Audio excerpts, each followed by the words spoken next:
and welcome to the Comic Conspiracy episode 558 for the week of Monday, September 12th, 2022. We were unable to record last week due to heat and computer issues, so we got for you an all-star, all-studded cast of the greatest Comic Conspiracy guests of all time, all together for one episode for you.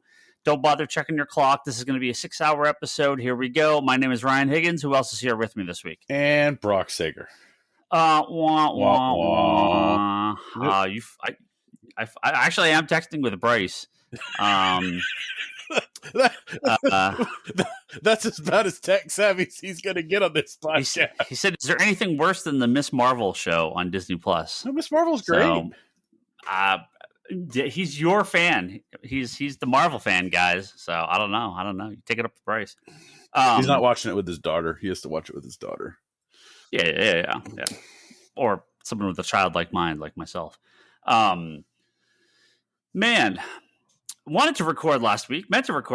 Turned on my computer after having it off all day because of 115-degree heat, power failure. Did your power go out?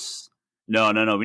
So I found out that we are on one of the, I believe it's called Grid 50, which is one of the grids. It's like the big grid in California that's on the same grid as all the hospitals and schools and tech companies and everything like that. So we are on apparently the grid that will have about 50% of the state is on this grid. And will be the last resort, last to lose power. Yeah. So in a rolling blackout, we are on the end of the rolling blackout. Although we have lost power because we're in the hills, and so we have problems with power lines and stuff like that. But it's been okay. Fingers crossed. Knock on wood. Sorry, guys. Brian's gone. I don't know how this is still recording. But something about. I don't know what happened. Your computer basically said, "Fuck this heat. I'm not working." Yeah, I have my computer off all day, which I normally don't. It's usually on. I don't have the monitors are off, but I leave my computer on all the time, like a lot of people do. And it like when I started it up, it was like, nah. I don't think so. Not today. Like, I'm done. So I spent it was some problem with my monitor. Like my monitor wouldn't work. It was like putting stuff to the wrong monitor. I couldn't get the audio to work. Like I basically had to shut everything off, redo, basically take all the wiring out, rewire everything one by one. Put the primary monitor back on. Okay, now do the secondary restart. It took me hours to get everything done. Quick question. How hot was it in your house at this point? Oh, it was fine. We never lost. We had the AC off during the day when we weren't here. We have fans on, and the dogs are okay. It doesn't get that hot in the house. No, if you leave your house shut up, blinds pulled, you kind of run it when you're supposed to, and then just shut it off when you're not there. You're good. No, we had fans on. We had AC running during the day when we were here. But it only ever gets to, it can get to low 80s. Mm-hmm. That's as hot as it got in the house, which is fine when it's 115 degrees outside. For those that don't know, California went through an absolutely massive heat wave the other week. We usually get 1 week where it's over 100. Well, we got one earlier in the summer. Yeah, but it was 100. It was a few days. 101. This was 115. That last week broke records, man. Yeah, it was really bad. So yeah, I was all set to record last week, and just that wasn't going to happen. So here we are. We're recording now. So yes, we will be covering 2 episodes of Sandman on this podcast. Yeah, the best 2 episodes ever. And my whole point, I was waiting for Toby so we could talk about She-Hulk, because he wanted to talk about She-Hulk. Toby's now gone for 3 weeks. I don't think he's coming back. Maybe 4 weeks. I don't even think he's back till the show's over. So we have a bunch of stuff to catch up with, but not that much. But maybe we can touch on She-Hulk a little bit. But I specifically was waiting for Toby, but now he's gone. So hopefully when he comes back, we'll get him. Let's get into it. Yeah. Is there any comic book news, or do you want to? Let's start with that. Yeah, a little bit. So not much. We did get some TV movie news, but we got a little bit of comic news. We're going to hit that first. This is definitely something that I'm sure most people don't even know exists anymore. Maybe you do. If you're a regular at your local comic shop, you may have seen these papers sitting around every now and again. You probably don't grab them because I'm not sure who is anymore. What are you talking about? You grab those for packing material, baby. It's the best.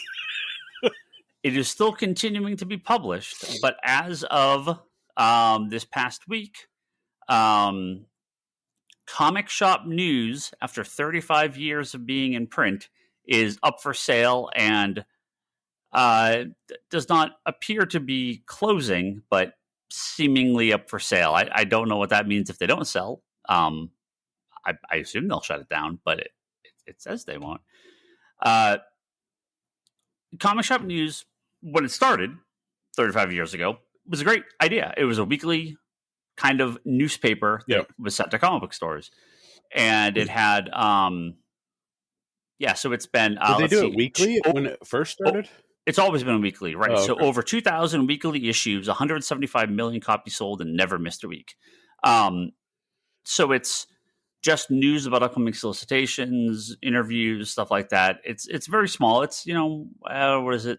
12 pages? Yeah, 18 pages or something like that. It's like three newsprint pages put together. Yeah, it's like maybe like front backs of 2, 4, 6, 8, 10, 12 pages or something like that.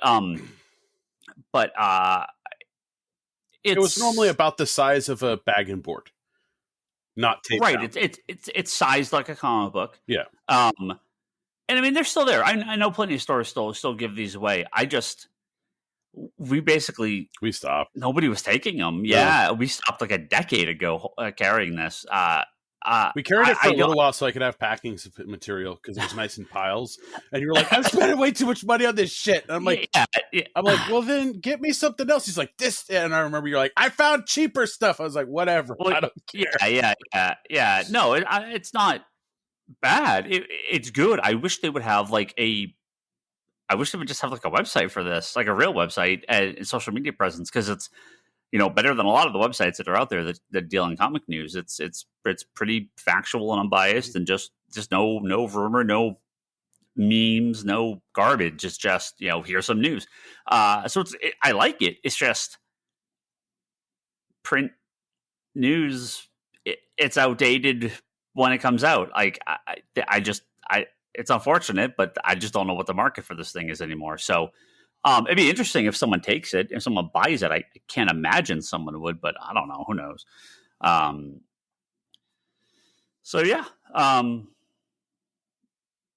don't really want to see it go away, but it's not something that we get. So I can't see what the future is for it, but I hope someone that likes it, buys it, and continues to make it and makes money off of it. And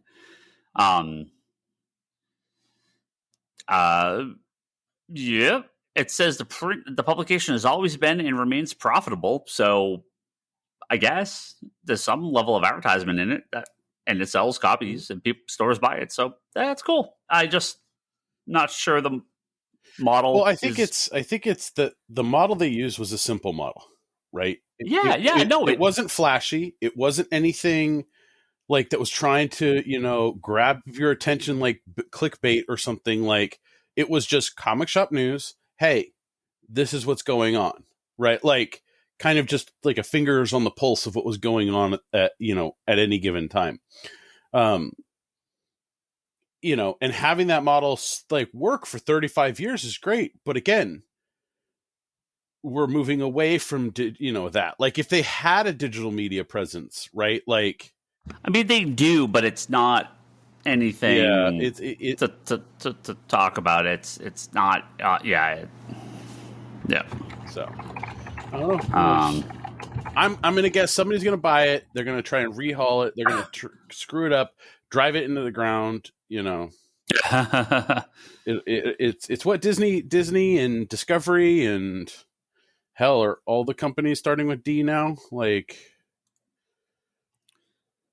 Yeah, they have a very poorly formatted website, and Is it like getting they have a Best Buy flyer? and they have a Twitter account that hasn't posted since January 2022. So, and and then prior to that was 2018. So, yeah, I mean, okay, nothing against Comic Shop News. I think it's very cool that it still exists. It's cool that people use it. It's cool that people like it. I would believe selling it would be a near impossibility. I think it being around in 5 years is highly unlikely, but it's a cool little relic of comic past, and it's we definitely gave it away for years and years. I just think it's not really something people still really care about. But no, that's cool. That's cool that it's still around. See what happens. You never know. This is one of the other big, kind of big comic news stories from this past week. Not a major story, but it's interesting to see what's happened over the course of the last few months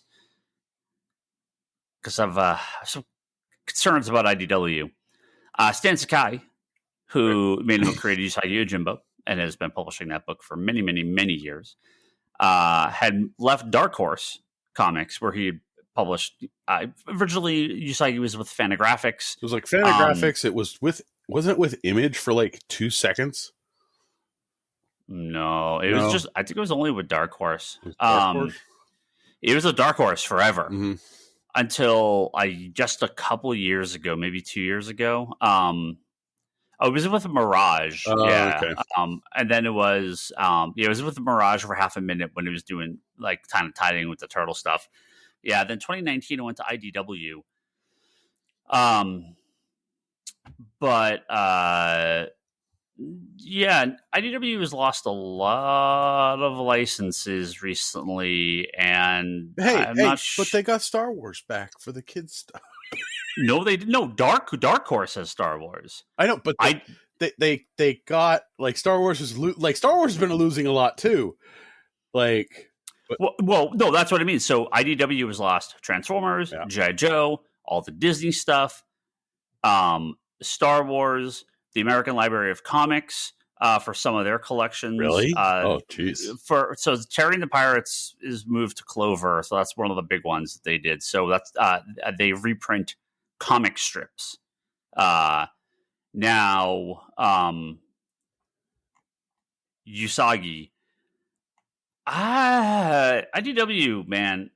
This is more an IDW story than I think a Usagi story. I mean, it's nice that Usagi is back at Dark Horse, but and there's going to be an imprint. They're going to be like expanding the Usagi books. There's going to be like new stuff. They're bringing in Stan Sakai is going to work with other creators. Dogu Publishing. It's kind of like a new publishing imprint that he's running. That's going to be working with other people to expand out Usagi. But a lot of this is an IDW story. I don't know what is up with IDW. They are just hemorrhaging stuff left and right. It's not good. I don't know. I mean, licensing has been a big part of their company. I don't know what this means going forward. Because they still have Dungeons and Dragons, right? They still have Teenage Mutant Ninja Turtles. Yeah, they have. I mean, they do have some, but they got the Rocketeer and Godzilla. Yeah, and they're doing as long as that lasts. Are they doing a Mighty? They're still on Mighty Morphin Power Rangers, right? The Power Rangers is Boom. No, it's Boom now. Okay. That's Boom. That's been Boom for a life forever. Yeah, they've just lost a lot of stuff. So I don't know what that means for the next. I don't know what that means for the next couple of years of IDW. They also have Top Shelf.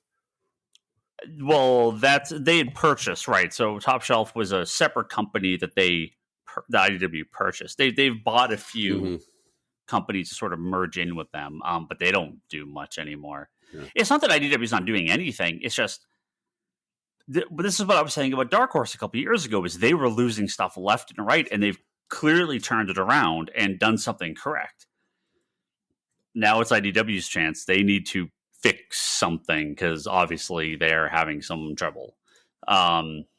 So very weird. We'll see what comes in the next, couple years for IDW, but kind of, I don't know, kind of a little scary. We'll see what happens. Finally, comic news story. again, less about the actual thing and more about what some stuff going on with the kind of around the book. Action Comics 1050 is going to be in the next previous catalog. We got some info coming out. This is the kind of the start of the next major arc. I know some people haven't liked Philip Kennedy Johnson's action. I've loved it, but it's not very Superman-y. I've really enjoyed it. It kind of harkens to, from what I've read, because I'm like a handful of issues behind. It's very kind of, I mean, I hate to say it, like Planet Hulk-ish. It's Conan. It's he's stripped of his powers. Yeah, he's kind of brought down a level so that like he's still doing the things that make him Kal-El, that make him Superman, that make him, And I think the difficult part with the story is because you got that really awesome like Superman and the Authority miniseries right before this started, which felt very out of place for everything else, because clearly it was supposed to be a different story. Yeah. You're kind of just like, huh? It's not that it's bad. It's really good. It's just like Midnighter's doing his like thing, and there's all this kind of jumping around. But I mean, from what I've read, I enjoy it so far. Like I've enjoyed it so far. It hasn't let me down. So, but I know a lot of people are, I think it's kind of, well, Superman's off doing his thing with War Planet or War World or whatever. And, we don't have a Superman book. We have the Superman Son of Kal-El book. So we're following his son around. And so I think it's kind of if you're wanting to follow his son around and a Superboy, you read that. If you want to read Superman doing Planet Hulk stuff, you can read that. Otherwise, he's just, I mean, I get better vibes of Superman from the Batman Superman book right now than the other traditional the traditional Superman has not really been in anything recently. So I'm excited for a return to more traditional Superman stuff. I know like the Kal-El Returns arc, that's the arc coming up, and then so this is 1050 is the start of what is being talked by DC kind of big stories coming in 2023. Feels like something happened a couple weeks ago. Like all of a sudden, I mean, I guess we're just getting close to the solicitation point, but suddenly a couple editors were like, yeah, big meetings this week, a lot of big stuff happening. So maybe they kind of got the thumbs up from Warner Brother Discovery to well, you're good, To be honest, we've been in a kind of Cricket's comic book environment for a long time. And it's ever since that kind of purge that happened with AT&T finally getting down to DC up until now, you kind of just have this baseline. Yeah, I've seen reference to 2023 and beyond a few times recently, which makes me feel like everything was sort of like everyone was holding their breath, and now they're able to let it go, and things are happening. And we know what's coming out next year. We they're working towards post Dark Crisis. So Action 1050 is part of that. It does feel like something, maybe, I don't know anything, but it feels like someone was given the green light, someone was given the thumbs up of DC is safe, go with. Because if they're not planning this shit out, if like they thought they were going to be shut down tomorrow, right? Like, I mean, they wouldn't. Well, even if like even reading like some things start making sense, like when you're like things like this come up, where like Tom King's Twitter, where he's like, yeah, I have all of this stuff and it's all ready to go and blah, blah, blah, blah, blah. And you're like, huh? Yeah. Like we were talking about, right? Like Jim Lee potentially at some point stepping down, which makes sense. He's been with them for 20 years. I can see at some point him wanting to step down from editorial, from a higher up position. But yeah, so, okay, this is all speculation on my end. It just feels like they've been given the green light to go ahead of some projects. And Superman 10 or Action Comics 1050 is one of those. And the thing I wanted to talk about, though, was, I mean, I'm excited. I want to see what they're going to do. Obviously, let's see where post Dark Crisis is. Let's see what 2033 is. Superman, this is supposed to be a quote unquote very big thing for Superman coming out of this book. So we'll see what happens. But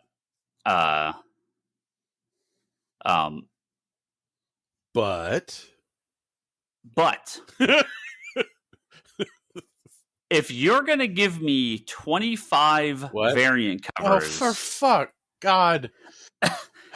Look, I am not against 25 variant covers. Dynamite does it 4 times a week. Let me say one thing.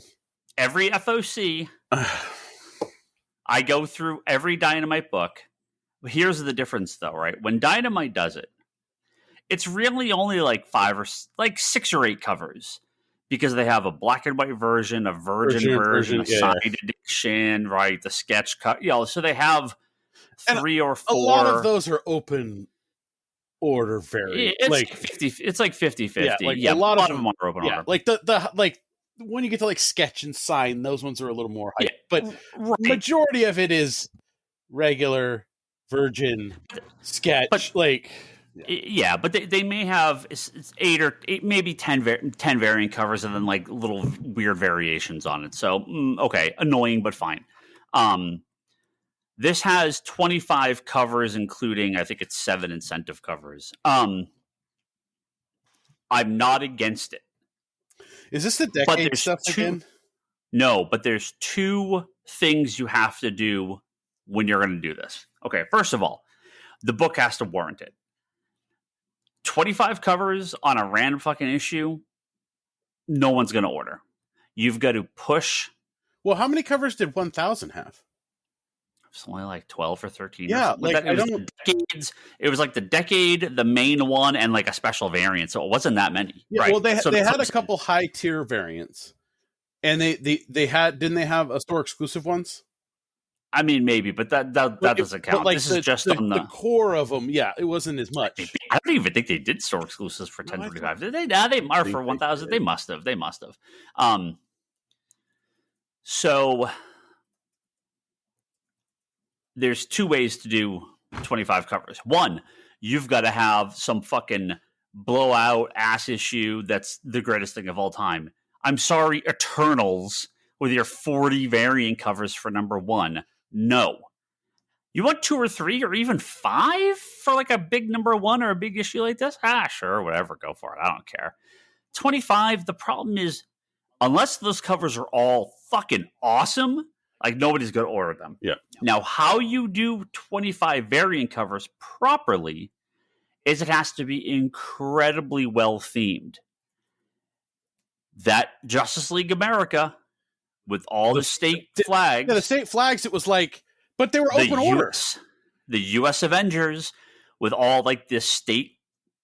It's you can say it's dumb, but it's themed well. Yes. And that works because people can buy a set. People can get their favorite state. Yep. Their favorite. We sold sets. I bought my favorite like states. Yeah. Right. So the theming on that works. I'm looking at the 25 covers for DC, and there's like 4 I might rack. If any of these were just an open order variant cover, sure, I'd get a couple. If it's just like a random issue. Most of them are fine. Yeah. They're just nothing special. I tweeted this out. I said, if you want to do 25 variant covers for this, what you do is you take that image you used for the George Perez like kind of memorial cover, right? Or the art where it was, you had like the 40 creators each do a character on the background by Dan Jurgens.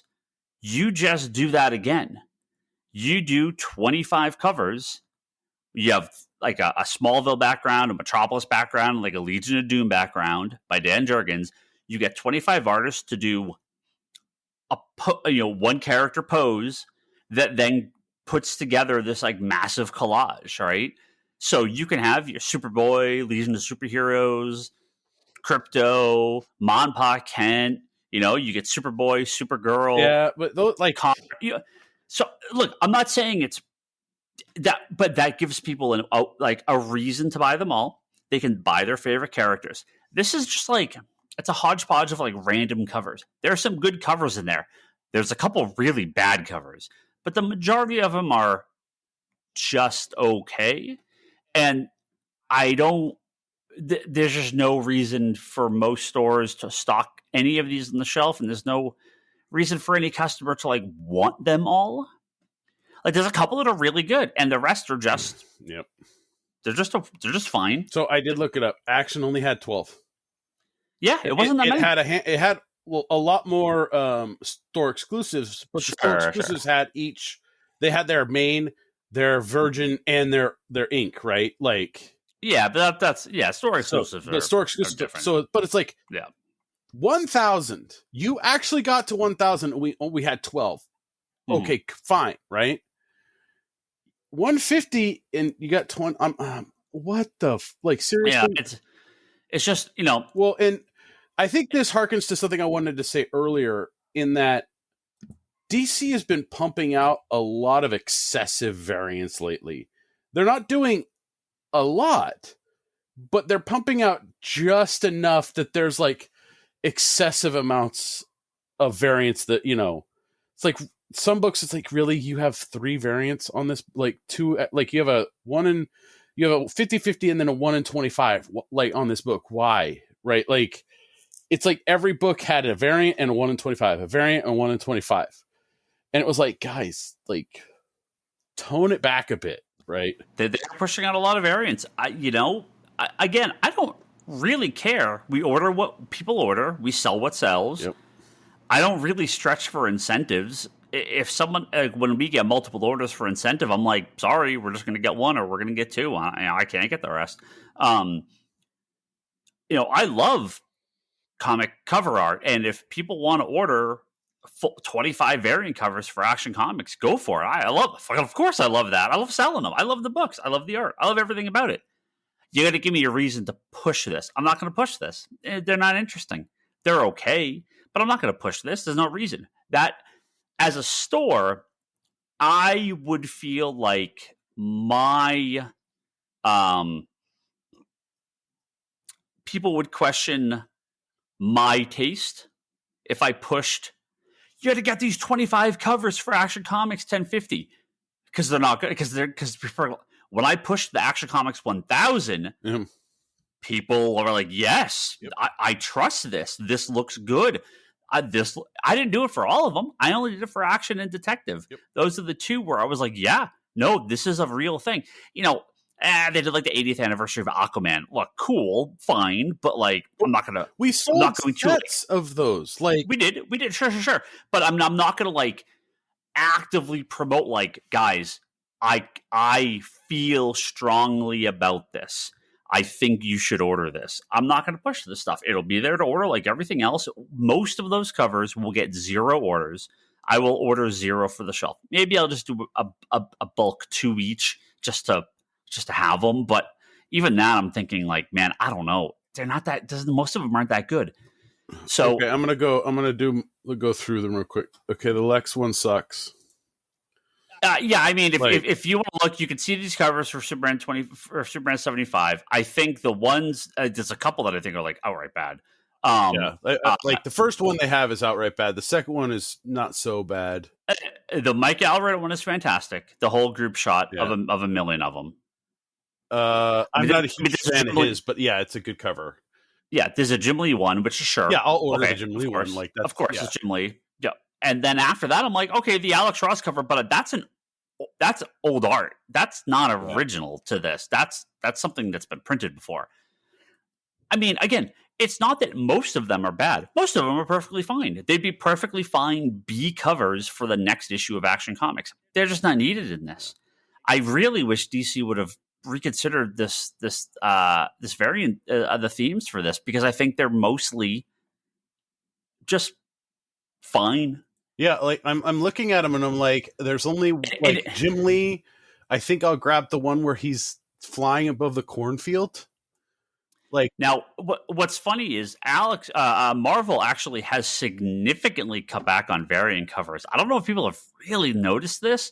They have. yeah, I noticed. There are multiple books with no variant covers each FOC. There's way less incentive covers. They used to do a lot. Well, also isn't Marvel still having issues like with like getting books out on time because of printing? So could it be because of that? It could be. It could be. It's a bit much. That's a DC good Lee Weeks one. Sorry, it's a bit much. It's a bit much. I'm just saying. Theme it a little better. You want to go 25 variants? Go for it. Just theme it a little better. Well, theme it a little better. Like 25 on actual 1000, I can understand. 25 on 1050, yeah, no. And you have like, come on, you have the Inks variant covered by Jim Lee is a 1 in 1050. Yeah. Really? Yeah. Like, come on. I mean, like, I get it. Marvel's done it, so I'm not. I mean,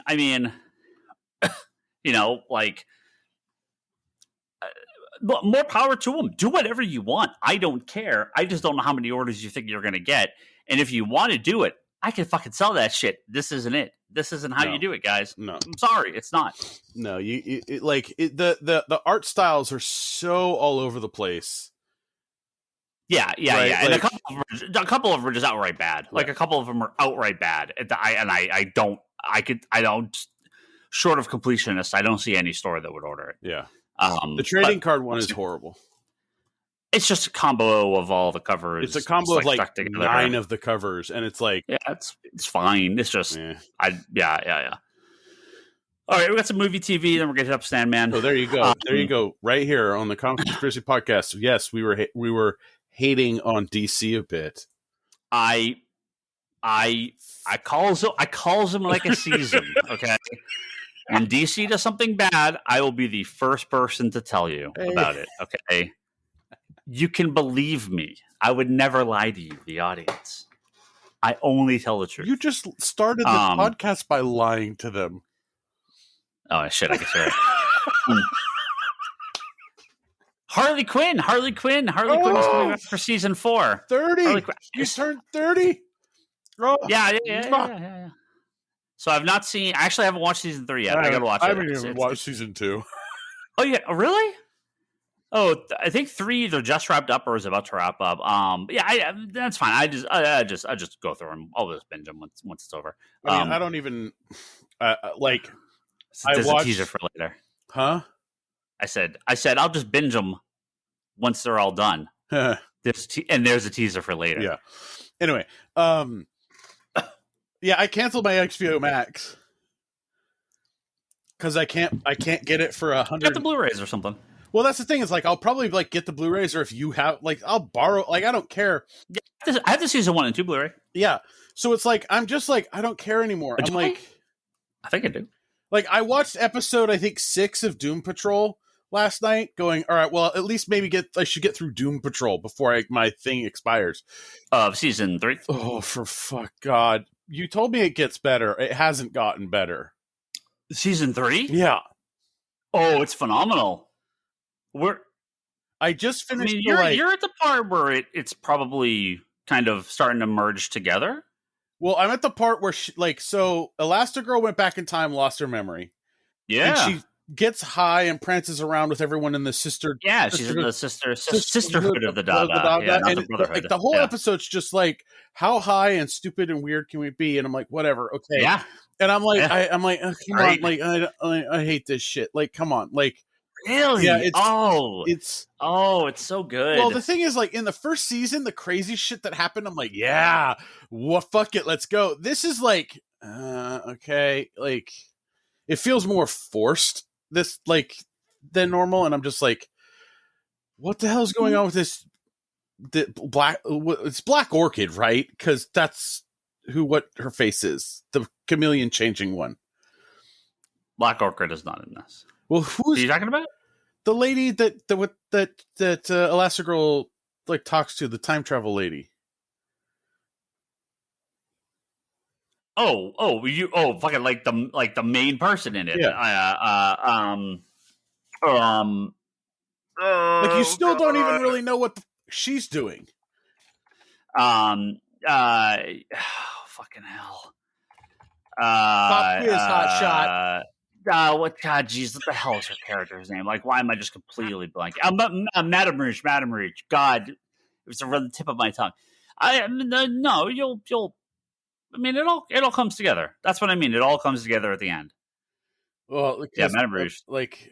This, it's hard to this season. Okay. This season has just been like, look, let's show you the end of the second season, which we should have just showed you at the end of the second season. Well, that was, I think, a COVID. That was a COVID thing. So that I can forgive. It's just then going from that into what they gave us, and I'm like, huh? What? And I'm just kind of like, okay. Well, Harley Quinn is getting season 4. So yeah, of course she's going to get a season 4. DC HBO Max animated series, thumbs up season 4. So some hope that our long national nightmare of David Zaslav. No, there's no hope. Like, it's all dropping about money. Dropping everyone into the dip is over. Okay, no, it's all about money. Because I'll bet, like, if they don't bring Batgirl back with Brendan Fraser's like buzz with the whale, like, they're fucking stupid. And I'm like, I'm sitting there going, I want to see him at, like, I swear to God, it's going to start hashtagging Fraser Firefly. Like, I want to see that shit. Yeah. And I think a lot of people want to see that, and especially coming off the buzz with this whale stuff, where I'm sitting there going, like, is there a trailer for this movie yet? Because like, I just want to see a trailer. Well, I got some other news. Yeah. Bring it. Bad news, but not unexpected. Not unexpected. There will not be a DC Fandome in 2022. No shit. Or in 2023. No shit. Well, end of this year. Yeah, of course, end of 2022 for 2023. No surprise, because a lot of stuff is up in the air. And also, everything has been pushed back, so it would just talk about the same stuff they talked about last time. It's like... they would talk about Aquaman, they would talk about Shazam, they would talk about... It's like they were going, and then they kneecapped themselves, and they're like, oh, wait, in the kneecaps, we took out Fandome. Shit. Yeah. So there's not... I mean, it makes sense. I understand. There's no Arrowverse stuff to talk about. There's no new announcements. So I hope they continue Fandome. I really like it. No, Fandome was fun. Like, it was cool to have, like, live stuff that you could do and then watch stuff later if you wanted. Like, I felt it was a good virtual conference. Yeah. Now, I wonder if we're going to get something small, not a full Fandome, but something when Black Adam comes out in October. Like a fan hut? Because the rumors are,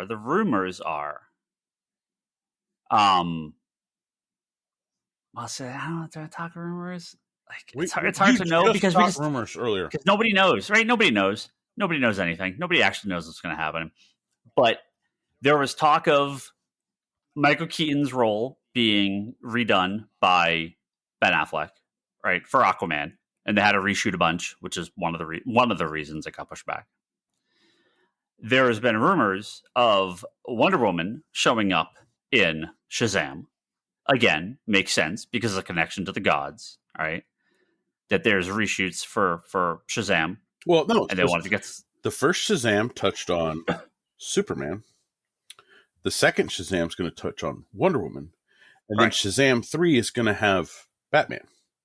Well, and there was some more updates, again, allegedly, to Black Adam, and it makes sense that the rumor is that we may actually get that Henry Cavill Superman post-credit scene cameo in Black Adam. So there's a very good chance that they're putting the Trinity back together in these next 3 movies as a way to kind of reintroduce them before whatever comes out in 2024 and beyond.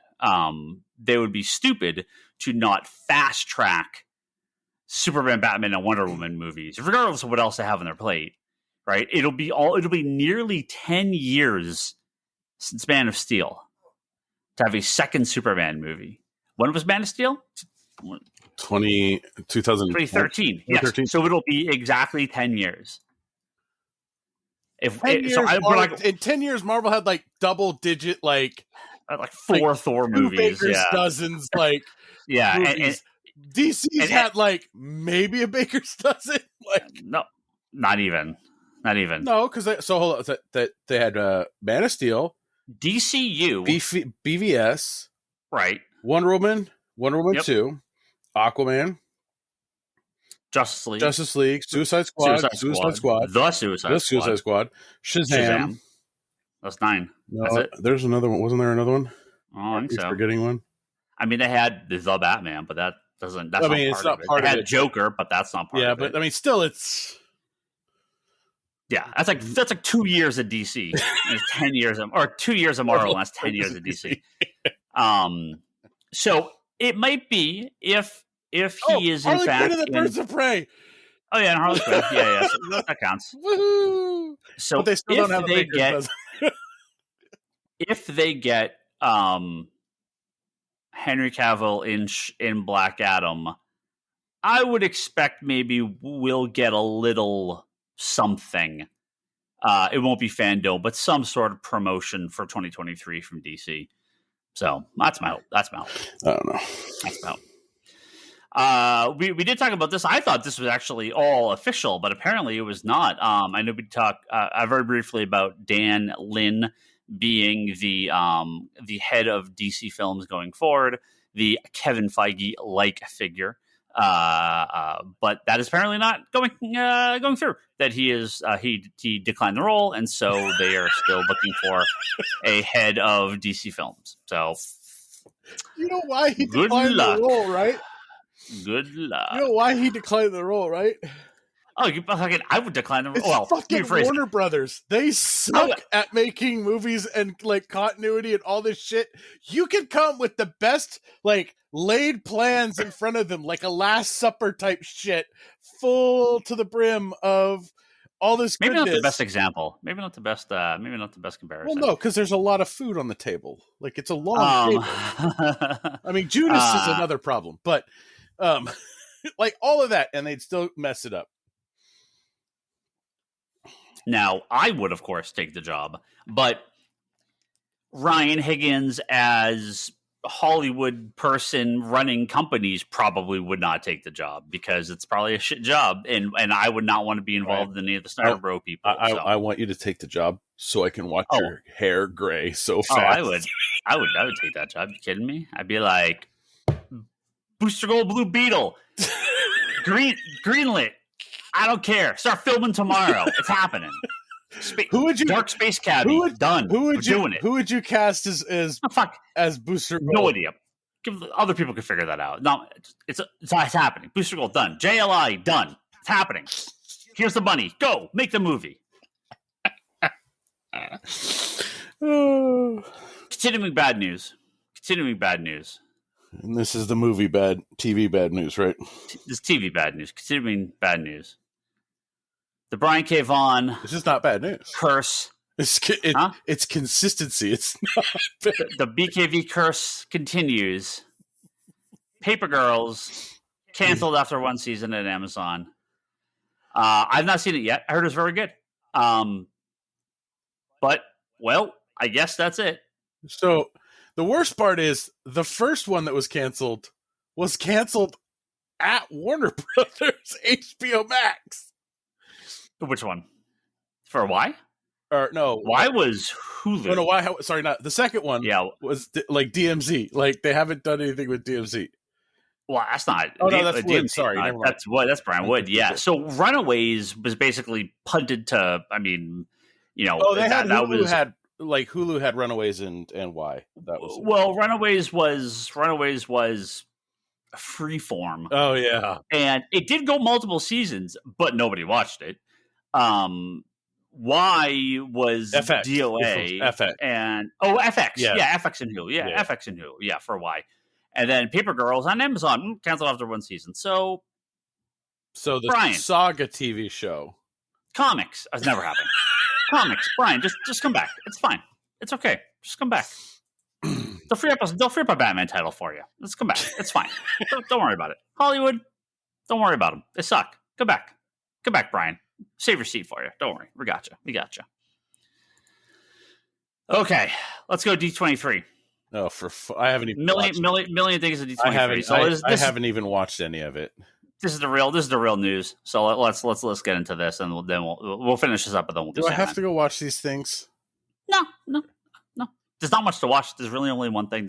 I think there was. Can you explain one thing? There's only one trailer. Can you explain one thing to me? Sure. So I watched Werewolf by Night. Okay, you saw the one trailer. No sound, just subtitles. Yeah, I couldn't. What the fuck is that? Okay, we'll get to it. So D23 happened, and of course, a lot of Disney news. But obviously, we're going to focus on the Marvel stuff here. Stuff was shown there, much like Hall H at Comic-Con, that we're not going to get to see. They did show stuff from Wakanda Forever, Ant-Man and Wasp. They had the cast for Loki season 2, so everyone from Loki, Echo. I think they showed a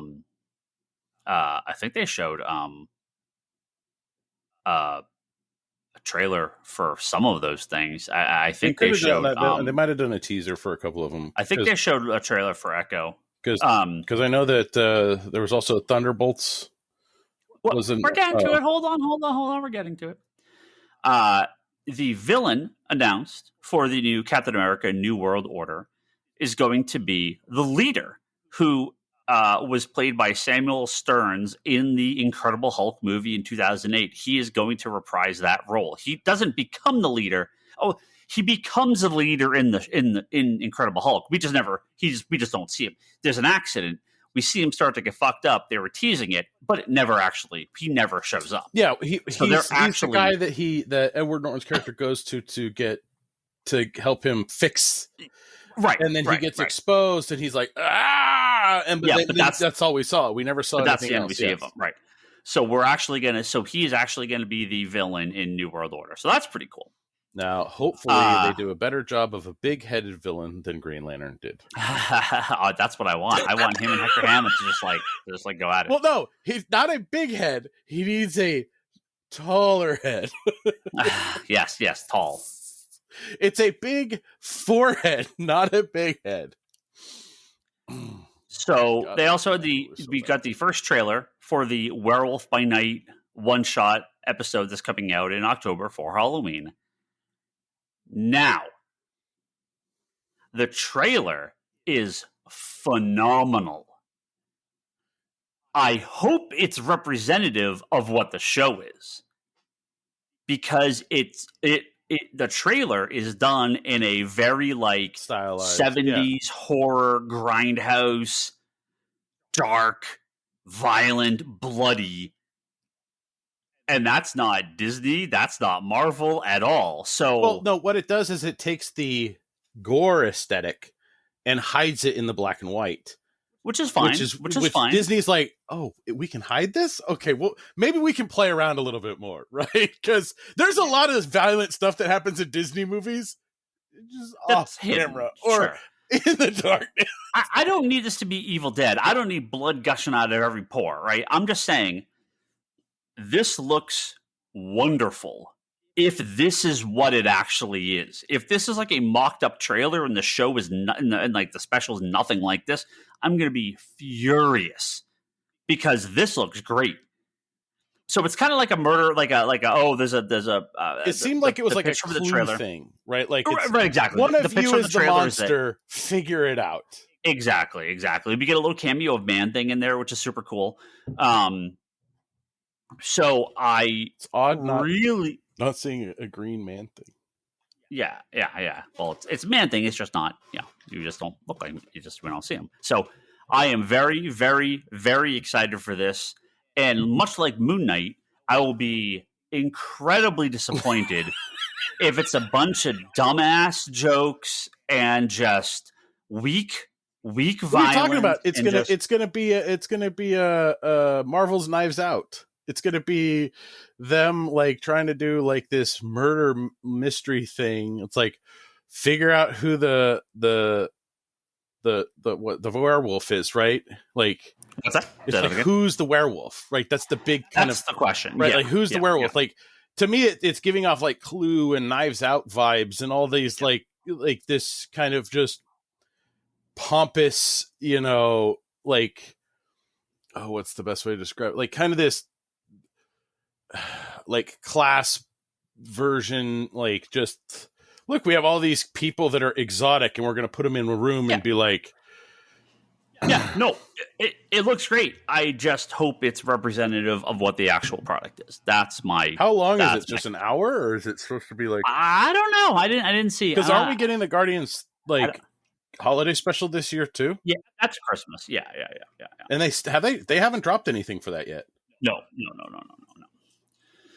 So we did not see this, but they did show Black Panther, Wakanda Forever, Ironheart, Ant-Man and Wasp, Quantumania, Loki Season 2, Echo, She-Hulk, and Marvel's there was stuff. There was a Marvel thing, yeah. We did not see that. We just did World Finite. Oh, and we did see the Secret Invasion trailer. That was the other one. It was fine. Secret War? Secret Invasion. Oh, Invasion. The Nick Fury Skrull show. I feel like we didn't really get too much. Well, that just fixes all the problems with characters. Like, oh, guess what? Agent 13's been a Skrull this whole time. Yeah, but I mean, I like they because that trailer dropped, right? What's that? The Secret Invasion trailer. Yeah, that's what I'm saying. Yeah, we just didn't. I like it was a good teaser, but I feel like we didn't see. You didn't see like a little meat and potatoes. Much. Yeah. Too much, yeah. It just looks like a normal Marvel show, which is fine. I love Sam Jackson. So, but the Moon Knight one gave me, hopefully, give us way more into what's the feel and tone of it. The Secret Invasion one was fine. Matt Schenkman was confirmed as the director of Fantastic Four, and he worked on, other things. He worked on Vision, Scarlet Witch, WandaVision. So. But yes, the big one was we don't have specific dates for a lot of this stuff yet, to the best of my knowledge. But the new team has been revealed, and that is the Thunderbolts. And we have the full cast. The full cast is there, and it is Julia Louis-Dreyfus, who plays Contessa. Val, right? That's like her character name. She's the one that was recruiting people at the end of Black Widow. She's the one manipulating people as she goes.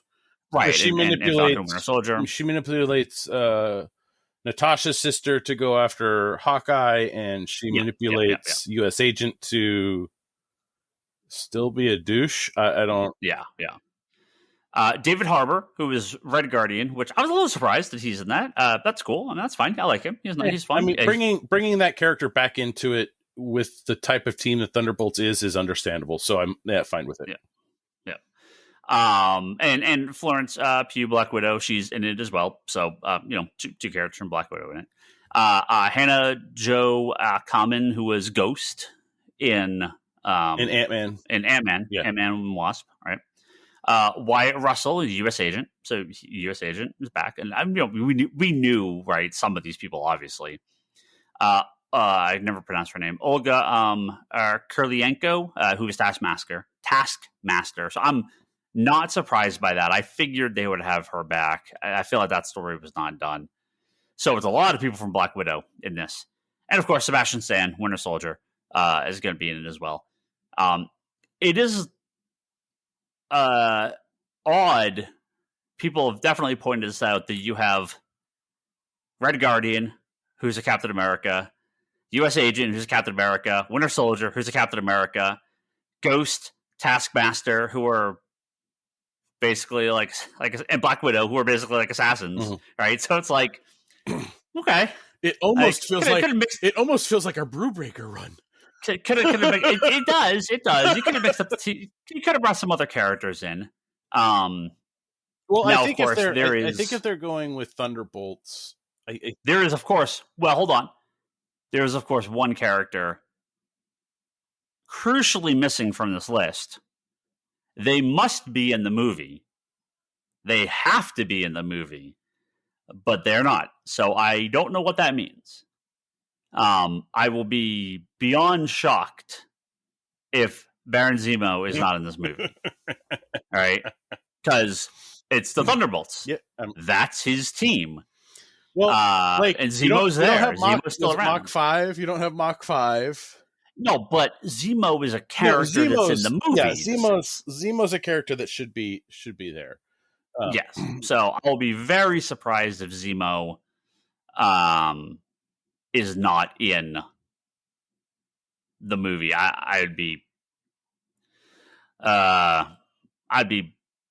kind of baffled if he wasn't in the movie. I mean, if it's a case of like he's bankrolling the leader, that could be interesting. Well, leader's in Captain America. Oh, so what? They didn't reveal a bad guy for Thunderbolts. No, there's no one in Thunderbolts that we know. Okay. Yeah. I don't know. Let me look. Yeah, I don't know. I don't know what they're doing with Thunderbolts. They haven't said. I just assume that Zemo will be in it. It would be incredibly weird if he's not. Yeah. Well, I think if they're leaning how Marvel has laid out the storylines, we're going to get the Secret Invasion, and then we're going to get that Dark Reign, right? We're going to have that like dark times. And then I think they'll bring in the Fantastic Four back will kind of bring us out of the Dark Reign era, right? So, and then they can reset the whole franchise at that point because, they'll have to recast everybody, and then they'll have to bring mutants in, and then they can just expand the Marvel Universe from there. Yeah, I love it. I don't know what their plan is, but I love the Thunderbolts. It sounds fun. Sounds cool. I hope it's nice and violent and good. You got a lot of cool fighting characters in it. Hopefully it's not a bunch of dumb jokes, but yeah. They also they announce Daredevil Born Again? I mean, that was already announced. Okay. They may have shown some stuff there. I don't remember. I don't remember seeing it on the list, but yeah. No, I think they maybe talked about it a little bit, but that was all announced at Comic-Con. Oh, okay. Yeah, I know he's going to be in She-Hulk pretty soon. So, all right. You want to talk She-Hulk? Yeah, I can talk She-Hulk very briefly. I don't want to go too far into it. Like I said, I was kind of holding off for Toby because I know he had a lot to say. But yeah. I don't have a lot to say on like a per episode thing for She-Hulk, but I like it a lot. I think it's very, very funny. And this goes to everyone. It's like, Ryan just hates humor. Ryan hates comedy.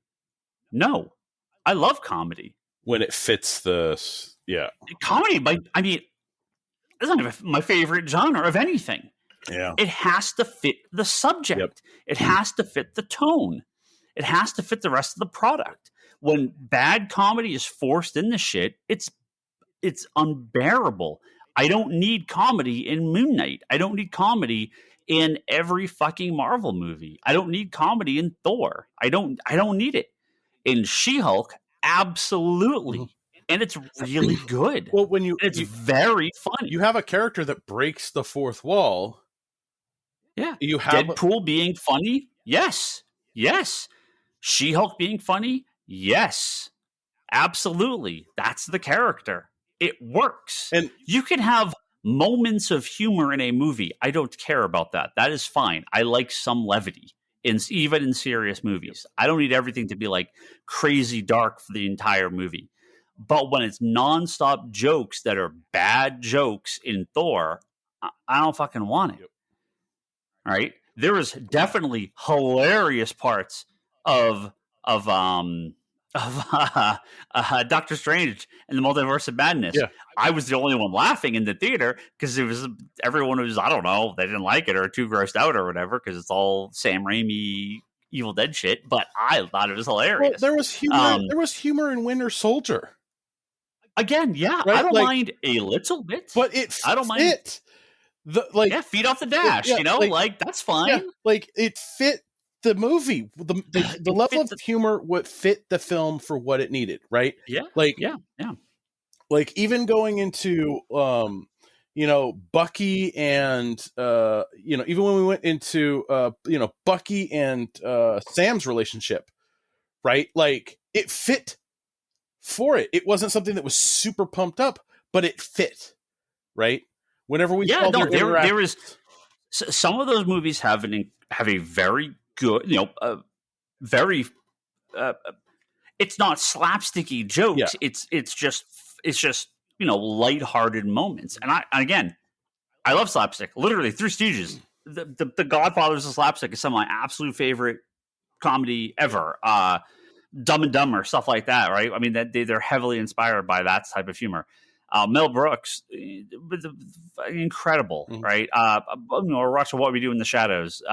We just watched an episode before recording. So funny. I love Monty Python, IT Crowd, Red Dwarf. I Schitt's love Creek. all the British comedy stuff. Schitt's Creek is genius. It was so good, right? All the anime, Simpsons, Futurama.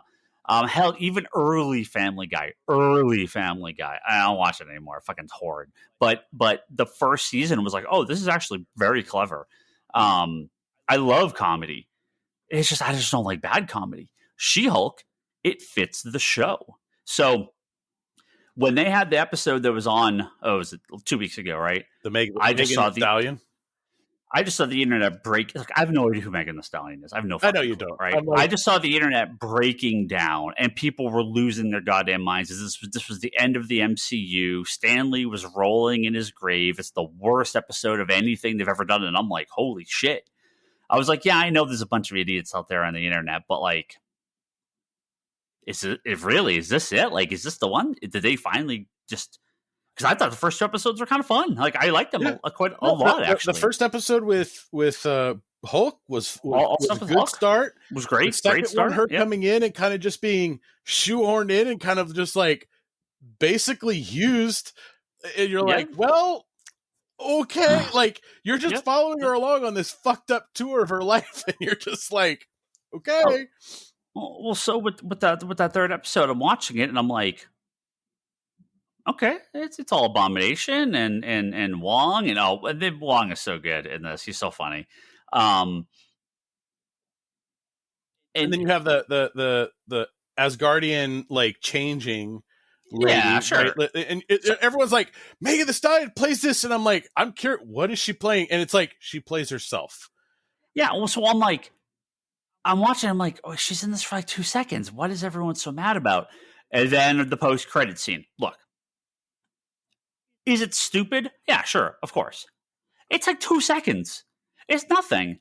It's a dumb scene, and the thing sure, is, but does it fit the character? Like, yes, yeah, it fits the character, right? Like, yeah, like I don't. To me, that's not like it's nothing.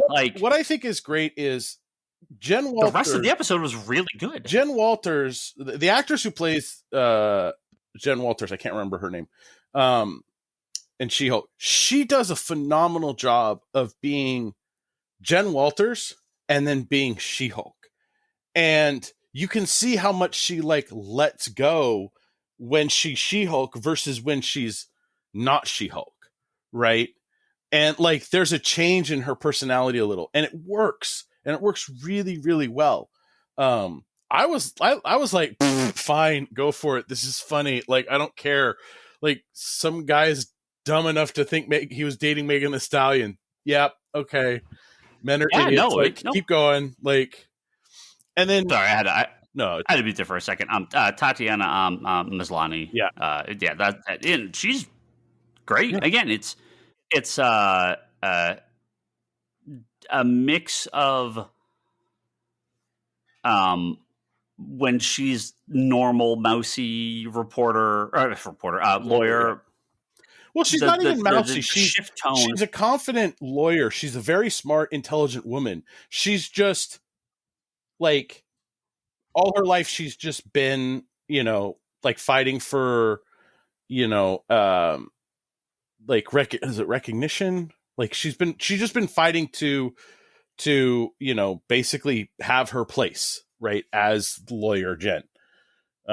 Now she's a Hulk, and everyone's on board only because she's a Hulk, right? Like, yeah, of course. Well, then that's the whole episode, right? But she's trying to get a date, and she's like, no one will date her, but of course they don't want to date She-Hulk, right? Yeah. So, yeah, it's the whole duality of you're this normal private person, now you're suddenly a celebrity, right? I love how the internet melted down with episode 4, screaming about spoilers for Sopranos, a show that's been over for 15 years. I'm literally sitting there going, I don't give a shit. These are the same people that binge. Oh, there's that talk again. That binge an entire season on Netflix and then immediately spoil everything on the internet before the West Coast wakes up, so they can fucking sit and spin. Okay. Dope. I have a question. Did you like Madison with a Y, but not where you think it is? I was just about to say that. Now, you put that character into, Ant-Man or into Avengers or into, Black Panther. No, what the fuck? It's the stupidest character ever. In She-Hulk, just the best character on the show. It was fucking incredible, right? Madison was amazing. It was hilarious because it fits the tone of the show. Mm-hmm. So funny, right? Yeah. Now look, it's already a little exactly how you just introduced her. I'm already kind of over it. I don't need that character to get introduced in 12 other shows with that same intro. That's very much say the line, Bart. I just it was very funny. Well, let it be. They used it. It's over. They used it when they needed to. They used it when they introduced her. I never need to hear it again. And they used it in the court because in the court that's where she would say that again. But other than that, right? It was done. I'm so fearful that they're going to drag this out and start putting it on other stuff. No. It was a very funny scene. They need to learn to keep something special and when enough is enough. Mm-hmm. I don't want to hear anything else. It was a hilarious scene. Don't make it a thing. Don't beat a dead horse. Don't right, exactly. Just let it be over now. Okay. It was great. But that's it. That's it. I don't need her in anything else. But it was hilarious. So that's it. So, great. The show is wonderful. It is easily the most consistent, the best MCU show to date. I have zero complaints. Like it's fun to watch. It's lighthearted. It trolls the internet like there's no tomorrow, and I'm there. For that front row seat. I like learning little tidbits about it, like her assistant in the show. Apparently, that's her wardrobe. Like they told her just wear whatever you would normally wear on set. Like they didn't do costumes for her because that's just her. So they told her to bring her own clothes. And I'm like, cool. Like, I'm like, that's cool. Like, little tidbit here, a little tidbit there. Like watching, I saw somewhere the behind the scenes for them doing that booty thing at the end with Megan Thee Stallion, and it's like the actress using the mocap on Brock, I believe it's called twerking. Twerking, thank you, whatever. Thank you, twerking. Thank you. Can you turn to Leanne and say, "I just said twerking"? But like seeing the motion cap on that, I was like, that's funny, right? Like the show makes it fun to like watch these things, right? Like, Abomination having like the 7 wives or 8 wives or whatever, right? Like pushing that ridiculous kind of celebrity prison person, it was fun. Right. And I think that's Abomination. Yeah. But I think that's the thing is they're taking prison person. No, the prison celebrity like that. Oh, yes. But Yeah, I don't know. It's been a really fun episode. I've been watching it with my roommate and his girlfriend. So we've officially we watch it on Fridays, but I think we've officially stated we are going to watch Rings of Power first and then She-Hulk, because god damn is Rings of Power slow as fuck. God, that's slow. Rings of Lord Power. of the Rings? The Rings of Power, yeah.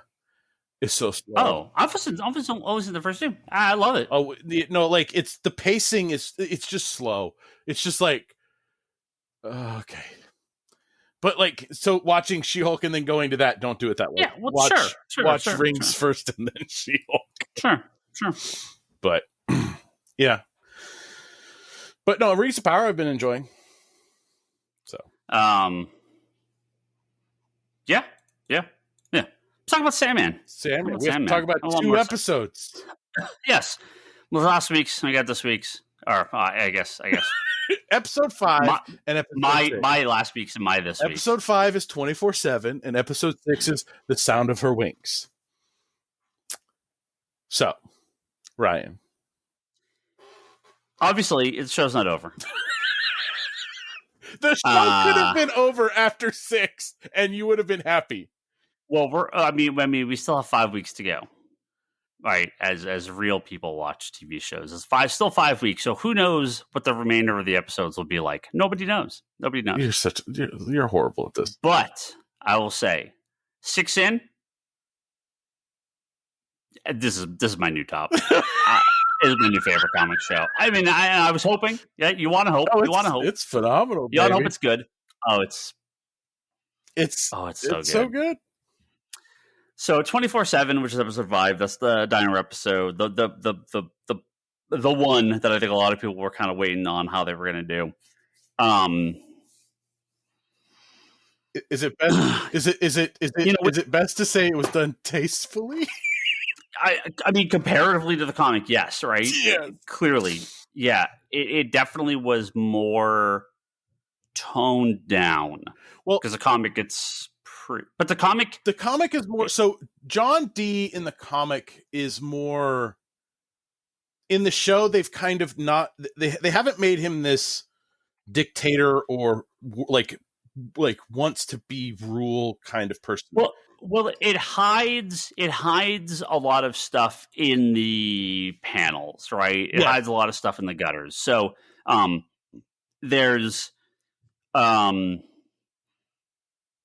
you don't see, obviously, a bunch of people getting raped and cannibalized and murdered and all the nightmare shit that happens in that issue. A lot of it is hidden because you don't see the fluid motion because of the way the comic is done. So it obviously makes more sense that it wouldn't quite be as the comic can be more graphic, but less actually bad. Mm-hmm. Like a lot of it's left up to the imagination where you can't do that in a TV show. Not really. I felt like they did a good job of introducing the characters, and obviously different, but introducing the characters. You get a feel for these people. Leanne said it felt like a stage play, and I'm like, yeah, it kind of did. It's like this one room. It was very, very well. Well, that's because it took the only thing in the outside world that we had was the news. Yeah, and the only thing and that's the most minor complaint I have. I wish they ramped that up because I feel like I knew it was there. Yeah. So I heard it. Leanne didn't, and she didn't catch it. Yeah. And I think so. I've watched it twice. On the first viewing, I caught it a little bit, but on the second viewing, it was like I was able to digest it more, and you see it build up more. So when you get to the end of that episode, you understand where you're at. Yeah, there's only one real part in the episode where you kind of get the news from the outside world where everything is going, because this shit's happening everywhere. It's not just limited to the diner, right? And in the comic, because again you have written words, they're able to have word balloons and news reports and stuff. Cut where every panel that is an actual TV, and this it's in the background, and you only focus on So the only times they focus on the TV, no, they do it a couple times. Well, the very beginning and the very end. Beginning. and they do it in the middle. They kind of do it gradually in the middle. Is like, hey, remember this is still here, but they don't only focus in when it's a motion of camera. Yeah. I wish they had given you a couple more shots of the outside world through the television, because the idea here is that everything is going to shit all across the world, right? This is not limited just to this diner. But clearly Morpheus, this is where he's going to go, because this is where stuff's happening. So I think they did just enough. I loved it. It was great, and they went there. Mm-hmm. Maybe more than I thought they would, but not as far as a comic. But that's fine. That's fine. I think they pushed it where they needed to push it. They held back on making get her like stab at her eyes, but it's like done in the frame, right? Like done in like the shadow. So yeah, we're not seeing John D on a throne and all of this like worshiping stuff and like going through all of this. Yeah, they cut out a lot of that stuff, which is fine. I think because it's more of John D in the comic wants to rule the world versus John D in the show wants to fix the world, right? In his twisted way, in his own way. So it leads more towards like people are only villains because they're trying to change the world in their way.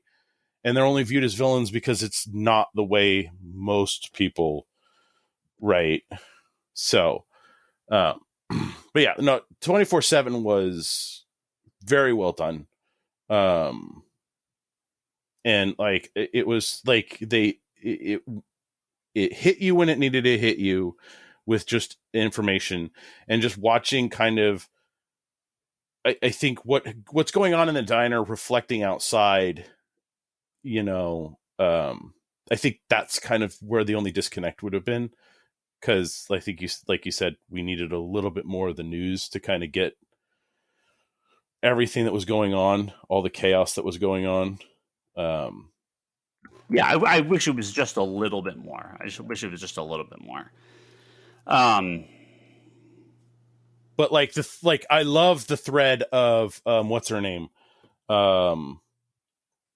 Oh God, the lesbian. Why am I blanking on her name? Yeah. Because she's threaded to Rose, right?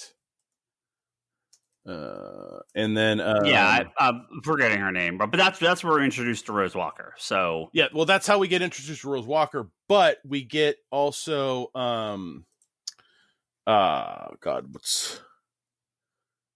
because we get connected. So we're connected again. When we go to, let's see.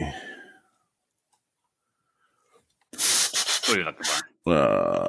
I'm just trying to figure out who plays the girl. It doesn't matter. I like. Well, again, sure. They do a good job of introducing characters and laying seeds and stuff. Yeah. So I like, because she knew Rose in the comic, right? I mean, that's she's from the comic. She's connected to Rose in the comic, but she ends up being connected to Barbie. Right. Because when we go to is it Doll's House? Doll's House. Yeah. Yeah. When we go to Doll's House, that's where we see this character and her partner. Right. Yeah. So we get, and the thing is they're having an argument, right? So it's like, okay, well, what's going to happen there? But like knowing what's, like, there's potential there, right? Well, I like they introduce characters, little bits, and then you pick up more later, and that's how it always should be.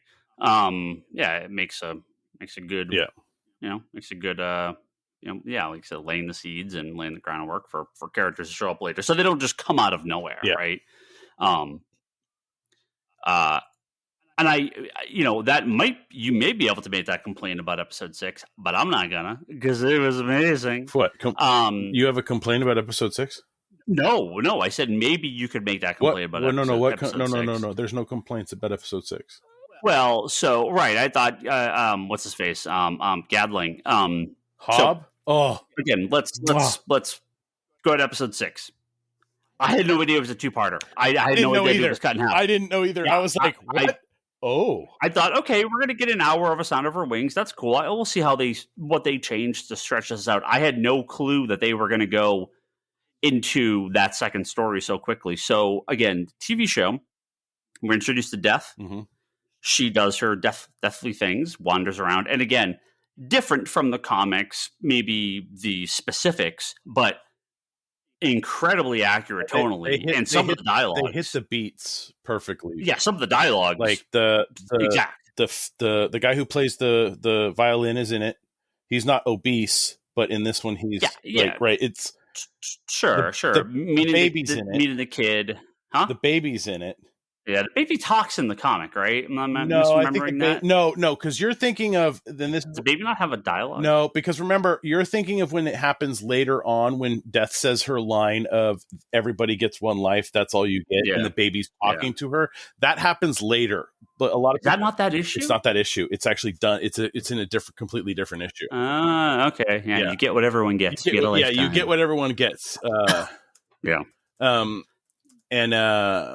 Like a lifetime, right? Like it's you get a lifetime. You get a lifetime. Yeah,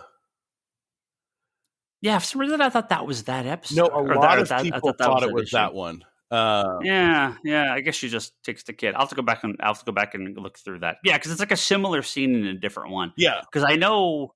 Is that the one with Elman Girl? Then is that where that happens? I want to say yes. I'll have to go back and look at the issue. I may be getting confused. Anyway, Sound of Her Wings, they do that great, and it's funny because perfect. Death mentions Hob Gadling, and I'm like, yes, because I don't recall her saying that in the comic. I could be wrong, but I was like, oh, this will come back. I just had no idea it came back to that same episode. So, and again, I thought, how are they going to do this, right? So in the comic, he meets, you'll notice the dates where he goes, so that they're like, oh, you can meet people, blah, blah, blah, blah. So after he finishes up with Death, he goes to meet Hob, and he's like, oh, I'm like, how are they going to do this? Because this is 2022. They met in 2089 or 1389 because they flash back. And I'm like, how are they going to end this? Because the whole idea is that every 100 years. And so that, good as the first part was, the back half was just as good. If the why the back half was really good? Better? You know why the back half was really good? It's because they had that scene in the 80s. You just that whole scene. You were like, I actually did go back because I thought, I was like, again, wait, no, the whole point of this issue was that they meet every 100 years. He does go back to him in 1989. Yep. In the comic, because this is a rare case where I think it worked better in the show. It works better in the comic show because Neil talked about this in interviews where it lined up better with putting it in modern time, right, than it did it like sticking with the older time because of where certain things would fall in that case. Well, in the comic, he leaves in 1889, and they're pissed at each other, right? Or Morpheus is pissed at him. Yeah. And then he comes back in 1989, and he's like, I'd never leave a friend or whatever, right? So, and that's the end of the issue. The ending in the show is a better ending because he goes back in 1989, and Morpheus never shows up. Yep. Right. So the bar's going to close. He opens up a new bar. Morpheus comes, 30 years later, 40 years later, and he's like, oh, shit, it's gone. But then he sees the sign to the new bar. And the fact that Hobbs stayed there the whole time, he made a new bar just to meet him. Mm-hmm. It's I'm not saying the comic is bad. The comic's phenomenal. It's actually, I think the ending in that is actually better than the ending in the comic. That is a case where I will be like, no, the ending in the show, it's a it's a more personal, it's a deeper Well, it's so ending. in the show you get, like, in the comic, the way it builds, right? It's I mean, it's exactly the same, exactly the except same. for the ending. The ending is different, and I like the Yeah, ending of the comic or the ending of the show show better. better, Yeah, which is hard for which you're not going to hear me say too often about too many things. But it is because it adds an extra layer where Hob just doesn't just meet him and they're like, oh yeah, we're buddy buddy. He's like, oh no, I know that we're friends, even if he won't admit to it. I'm going to stay here and wait for yeah. him. It just is. Well, It's a well, deeper end. It's a deeper meaning. it was the it was reflecting of their friendship, right? Because the place that they went, was it the White Pony? Was that the name of the? Yeah, I Like, that can't was remember the the name name of of the, the bar. like, Yeah. it was a bar that was established, that had been around in some fashion over the years, and so on and so forth. And it was this thing that they went to, and they constantly went to, and then they have their disagreement, right? And Yeah. it what happens? The bartender says it's being sold and being demoed, and blah blah blah blah blah, and things don't last. And so it was kind of reflecting of that was the building going and being destroyed, is that old kind of arrangement that they had, right? Like, they're friends after that point because it's a new bar, it's something established, it's something that, you know, that Hob stays, like you said, and you can connect with it. Like, there's even the spray paint, like, arrows. Oh, right, yeah. Like, the not so subtle breadcrumbs of just like, Yeah. No, I thought it was a really, really cool. It's a change that makes sense because obviously it's not 1989, so they don't want to change the dates, but it's actually, to me, a better ending, and it's phenomenal. Yeah, those are the best two episodes of the show so far. And it's Six is the best. so good. 6 is the best episode. It's by Yeah, far. it's so good. It's so good. And again, is death different? Yeah, of course, right? Different. She's black, right? It But just, tonally, like I didn't even. For me, it was just like, this is death. Like, I didn't even. It didn't bother me at all. Again, if I have the minorest of complaints, she's a little bubblier in the comic. I would have liked to have seen that, but it plays fine. It's great. She's great. It's a little different. That's totally fine. She's great in the show. I liked how it was more family oriented, right? Where she was more like, it was playful banter between brother and sister, right? Yeah, I mean, most of that's all very similar to the comic, as far as I'm concerned. It feels very much the same. But I think there is a slight tonal difference in death, but only slight. It's not. She doesn't get as angry as the comic book version, right? The comic version is a little more extreme on the emotional end, at least in that one issue. But I have no complaints. It does not bother. Yeah. It does not change the show. It doesn't change any of the implications of their relationship or what's to come or what they're dealing with. Oh, I mean, the comic issue is impactful on its own, and this episode is impactful on its own. And that's really what matters. Like, and I've asked plenty of people who've watched the show, I'm like, what's your favorite episode? And they go 6. Like, it's no question, right? And don't get me wrong, like, there's amazing things in the show so far, and going forward, there's amazing things. But I think 6 just stands out as issue 8 does in the series as one of those. I mean that is the defining issue of that book, right? When it started, this is the issue that sort of changes everything. And I think the show, it opens the world to the larger Sandman universe. That issue, and those issues and this episode, now we are entering the bigger picture. This is where you get in the bigger picture. This is where you get. I mean, they dropped episode 11, so this is the perfect introduction to those types of episodes, right? To standalone episodes, one-off episodes, episodes that might move the story just enough, but it's nothing that if you missed it, it wouldn't make or break it. But I think that I personally just want them to get to just brief lives, right? I want them to get to August and the one with the Emperor of America, and I think all those one-off issues are going to be just sprinkled through this at halfway points. Perfectly fine. Yeah, they're not going to have a whole season of one-offs. They don't need a whole season of it, but having those things just interlaced in would be fantastic. And not to mention, I mean, the Ramadan issue alone, it would just be fantastic. So, yeah. I think we talked about this. I don't remember if it was last week or it was 2 weeks ago. Oh no, I was on another podcast. We're talking about Sandman. I don't think it's been put up yet. I'll mention it next week if it goes up. I got to reach out. I don't think it's been put up yet.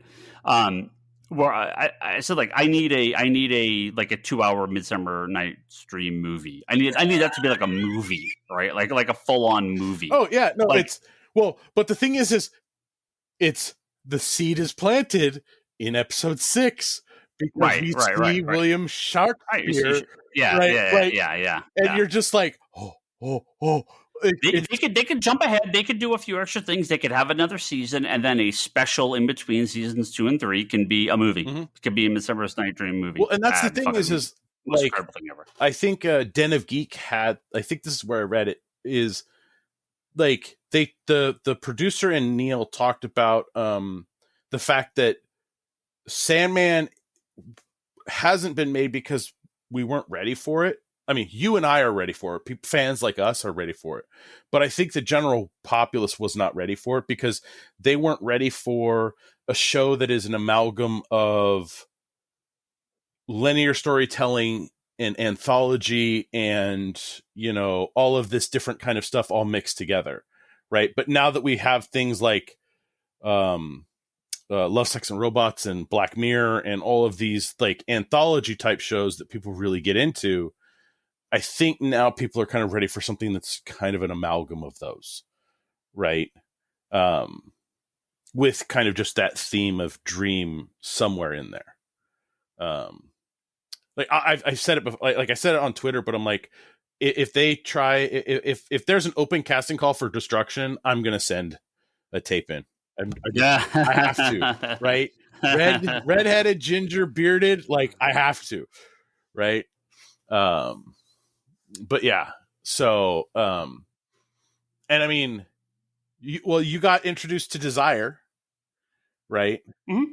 Yep. And what did you think of Desire? They were good, yeah. We haven't done much yet, but yeah, look like Desire, acts like Desire. Yep, it's great. They're just like, no, fuck it. We're gonna have the giant Desire monument, the threshold. And Neil was like, no, fuck you. We're doing what's in the comic. The comic is this gigantic. They live in this giant statue of themselves. They call it the threshold. Yeah, it's Desire. Yeah. And the beating heart is just there, and then they's chambers is just the chamber in the heart. It's like, yeah, it works. Yep, that was great. It's great. All right. I'm gone this weekend. I'm not going to be able to watch. Maybe we're not going to record on Sunday. I'm back. Hopefully, I get to watch another episode of Sandman. I'll get another episode before our next episode. I'll record. Well, are we recording Tuesday then? We'll probably have to record Tuesday. Yeah, that's fine. I'll get another episode in the can before I go back. This is a family out of town this weekend, so I'm going to be gone for a nice long weekend. I'll be at work. Thank you all for listening to this wonderful episode. We'll be back next week, hopefully with more people on too. I know I'm surprised Kevin's not here because I didn't want to talk about Sandman. So I'm sure he'll have a lot to say about the last couple episodes. Thanks to our high tier Patreon backers, Joe Duff, Kelsey May, Craig Anderson at ClearPathCoaches.com, Jimmy Rivera at the Social Forum Podcast, and Talon Bray. Head over to comicconspiracypodcast.com and Apple Podcasts for all our previous episodes. And go to patreon.com/comicconspiracy to kick us a few bucks. If you go to our store's website, comicsconspiracy.biz, you can find all sorts of comics to buy on there. My boy Kevin is loading up the site with back issues. I mean, look, we're still in the A's, but tons and tons of back issues online now. More stuff for Brock to ship. Have fun. Dude, I already have 2 magazine boxes from Thursday. Yeah, and there's more. A couple more orders coming today. No, I already got those. I got those. Okay. Because whatever came in today before I left, and then came back, there was nothing back there. I didn't see, but yeah. Okay. Somebody did buy an Absolute Sandman, which, they did. By the way, if you want to read Sandman, definitely pick up those newer trades. I got them all available at comicsconspiracy.biz. Head over to conspiratorBrock.com for Buck's blog and pull us unboxing videos whenever it gets a chance to put some stuff up there. Wanders in the Fourth Dimension podcast is Charlie's Doctor Who podcast. And Kevin has a bunch of interviews over at the Between the Panels series of articles at fanbasepress.com. It's like comic shop news, just on the web. Interviews. Yeah. By the way, for Leanne, is at leannehill.com. She's got a bunch of her art available at etsy.com/shop/Leanne Hill Art, Leann. It's that time of the year for the Disney haunted Halloween stuff. Selling a lot of Haunted Mansion stuff right now. Go on Twitter and harass us, please. Ryan Higgins. Ryan is myself. Brock is Brock Sager. Toby is Toby XI. Charlie is Insanity and Chaos. Kevin is that Kevin Sharp. The store is Comics Con Store. And check out Geekbox. We were off last week again for all the crap none of us were able to record, but we'll be back next week. And Manga Machinations, our good friends over there, talking about manga and anime. I believe just celebrated their 8th year podcasting. I believe 8th. We're on a couple of their anniversaries. We're on our 11th. I know. Going on 12. Oh my god! How long have you been doing Geekbox? 15. It was 2 years prior. Was it 2 years prior? So 13 years now? Yeah, sounds right. Yeah, it was only a couple of years prior before we started this. Seems like forever. Okay, that's it. It's a lot of hours. It is. And that's why we're going to stop recording now. Catch you next week.